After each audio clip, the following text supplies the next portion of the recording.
উপাচার্যের অপসারণের এক দফা দাবিতে অনড় খুলনা প্রকৌশল ও প্রযুক্তি বিশ্ববিদ্যালয়ের শিক্ষার্থীরা।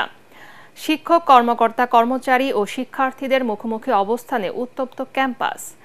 এদিন দাবি আদায়ে শিক্ষার্থীরা ক্যাম্পাসে বিক্ষোভ মিছিল ও পোস্টারিং করেন। অন্যদিকে উপাচার্যকে হয়রানি ও শিক্ষার্থীদের ঘোষিত এক দফার বিরুদ্ধে দুর্বার বাংলার চত্বরে মানববন্ধন ও প্রতিবাদ কর্মসূচি পালন করে শিক্ষকরা। খুলনা থেকে এস.এম. হাবিবের রিপোর্ট, জানাচ্ছেন ফজলে রাব্বি।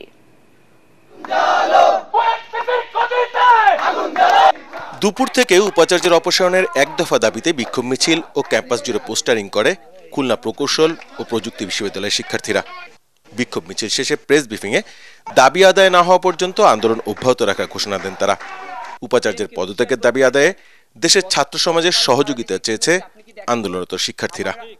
আপনাদের হুঁশিয়ার দিচ্ছি, আপনারা আমাদের ভিসিকে অপসারণ করে শিক্ষার্থীদের উপর যে বহিষ্কার দেওয়া হয়েছে এবং যে মামলা করা হয়েছে সেটা অবিলম্বে প্রত্যাহার করাতে হবে এবং নতুন ভিসি নিয়োগ করে আমাদের স্বাভাবিক কার্যক্রম চালু করতে হবে। এই কুয়েট ভিসি ইনি থাকাকালীন আমাদের কোনো শিক্ষার্থী ক্লাস পরীক্ষায় ব্যাক করতে আগ্রহী না, কোনো শিক্ষার্থী ক্লাস পরীক্ষায় ব্যাক করবে না, এটাই শিক্ষার্থীদের সিদ্ধান্ত। এদিকে পরবর্তী করণীয় ঠিক করতে উপাচার্য অধ্যাপক ডক্টর মাসুদ বিশ্ববিদ্যালয়ের বিভাগীয় প্রধান ও শিক্ষকদের সাথে রুদ্ধদ্বার বৈঠক করেন।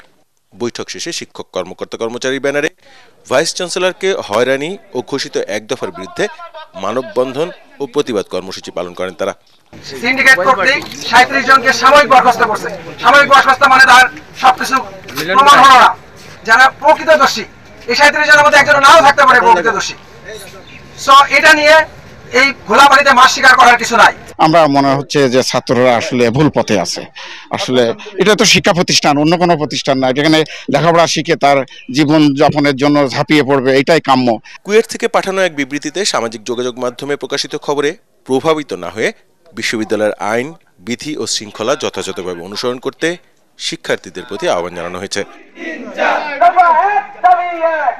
দোসরা মে হল খোলার সিদ্ধান্ত থাকলেও মঙ্গলবার রাতে কিছু শিক্ষার্থী গেট ভেঙে হলে প্রবেশ করার পর থেকে বিশ্ববিদ্যালয়ের পরিস্থিতি উত্তপ্ত হয়ে ওঠে। Bureau report, ATN Bangla.